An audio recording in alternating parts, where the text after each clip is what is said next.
Hi, this is Dennis with Second Chance Tackle. I'm continuing on our pandemic projects. This one you didn't see in a preview, but this one's got a nice little story behind it. It's a reel that I purchased for $1. And I purchased a spool of nylon braid from the day, made by South Bend, also for $1. So we're going to work on this one. This one's a no-name. No matter what I've done to look at it, I just can't find any indication of who the manufacturer is on this one. This one does have a Fluger kind of a bump out on the, like the old Fluger rockets where the level line feature goes. This one works. It works, and it was $1. Now, yeah, the handle knobs, yeah, they're a little bit tight to roll, but you know what? For $1, what the heck? So let's call this one a no-name reel. It was probably popular, probably sold in hardware stores or 5 and dimes at the time. I'm going to guess this reel somewhere in the 1950s, probably early 50s, and probably a low-cost alternative to the German silver side-plated reels. But you know what? It's it's still very smooth today. Look at that. It's nice.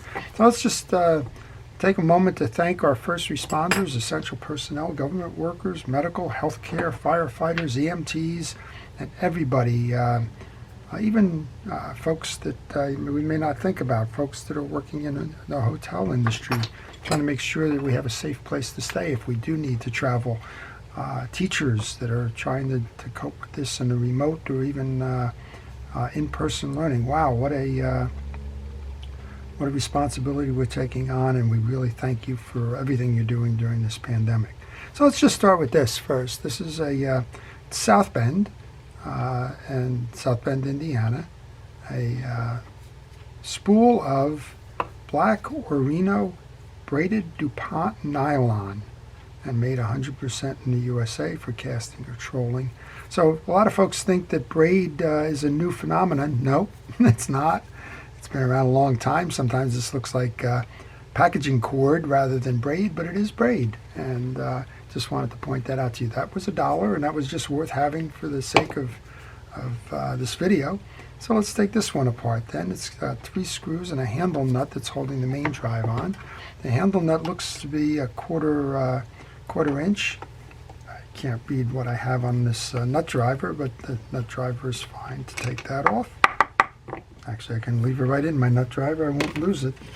And you'll notice a couple of things. I wear a protective glove on my hand, and I use a parts tray. My parts tray is nothing more than a bottom of a fast food container at the moment. Those of you that are observant know that I also use a side of a milk jug. And yeah, I'll be back to that one soon enough. But for now, that we're just using the fast food container because it was clean. And I like to make certain that they're clean. And that's one of the nice things about using these disposable pieces here is it's just that. They get dirty, you toss them, go on to the next one. There's 3 screws. Now, I probably should have done this like I do with some of the bigger reel projects, but put them on the side because you may or may not find out that the screws are of a different length, and if you do, you want to note where that different length screw came from. In this case, all 3 of those screws are the same, so the side plate should come off now. There we go. It does.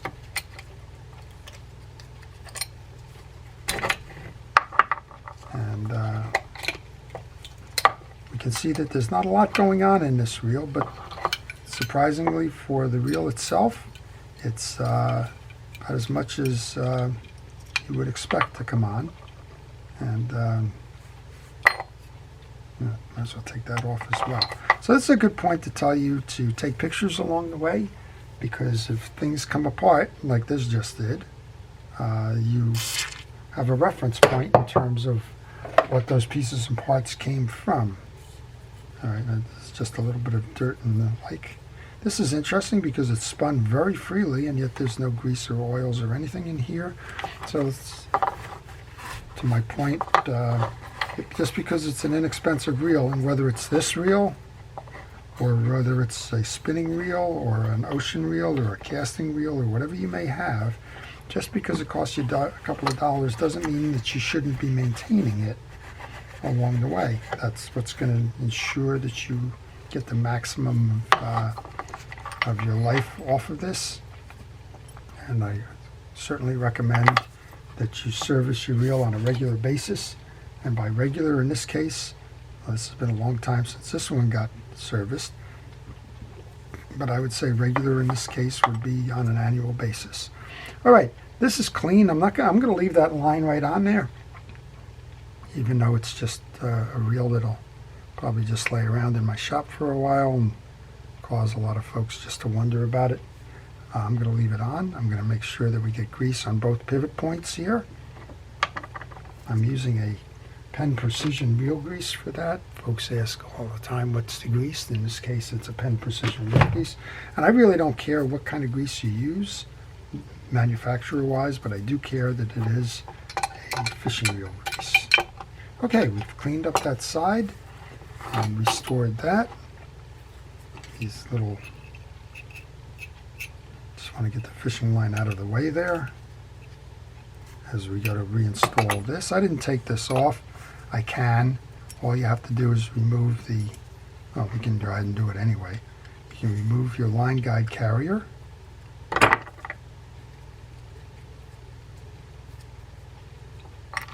And there's a plate here. What we want to do here is we want to make sure that that pole gets oil.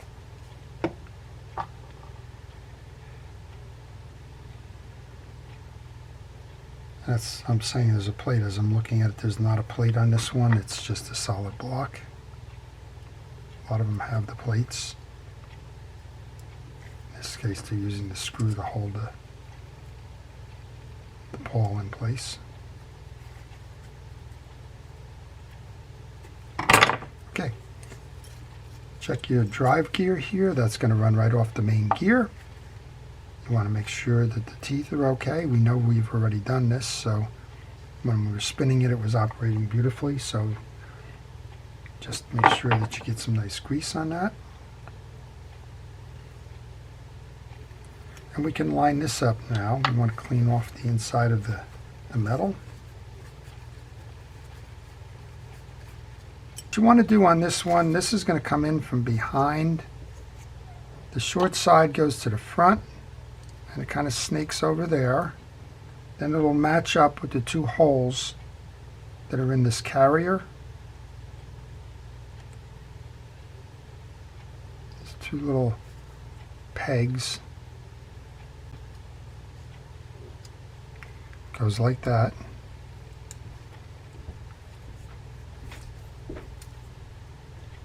Then you can kind of hold it. It's a little bit of a balancing act here. It's kind of funny how it all comes together. I always wonder when they do these things how somebody in a factory made a lot of these, because a lot of it requires some dexterity here.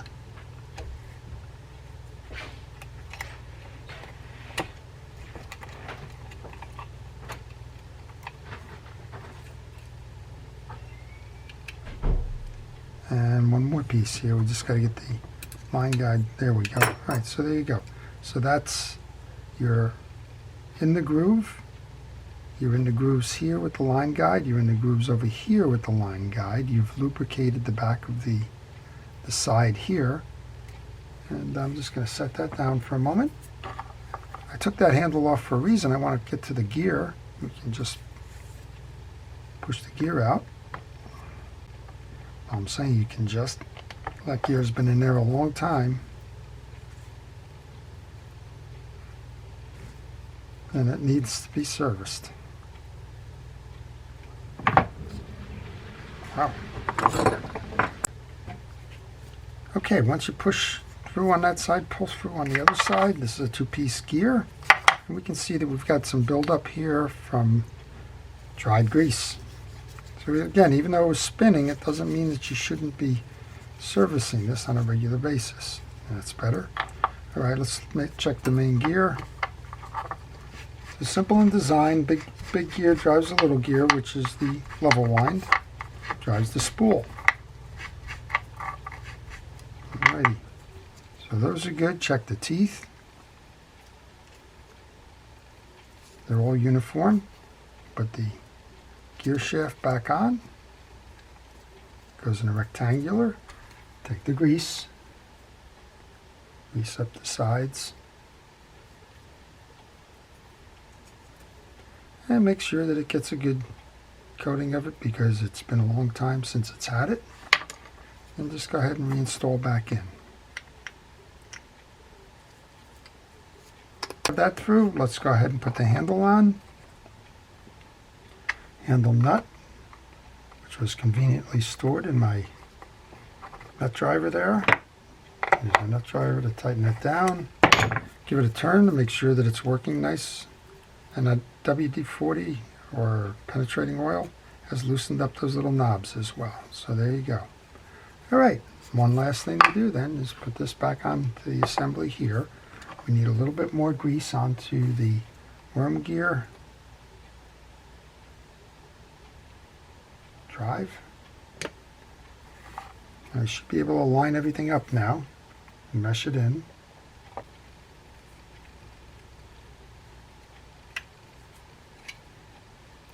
There we go, nice snap of the case.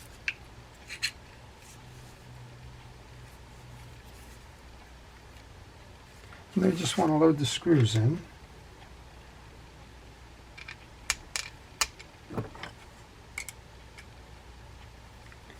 And we should be ready to go for another 50 years.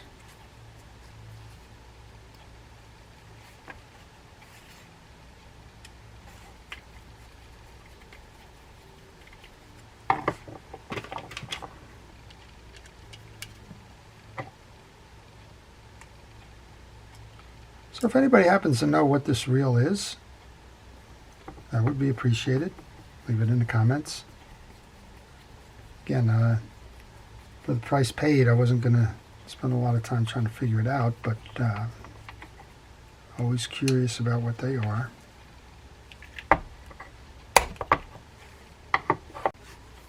Okay, after you're done tightening that last screw, it's time for a little test drive. Back to where we were, smooth as can be. Now this does not have an anti-reverse, right?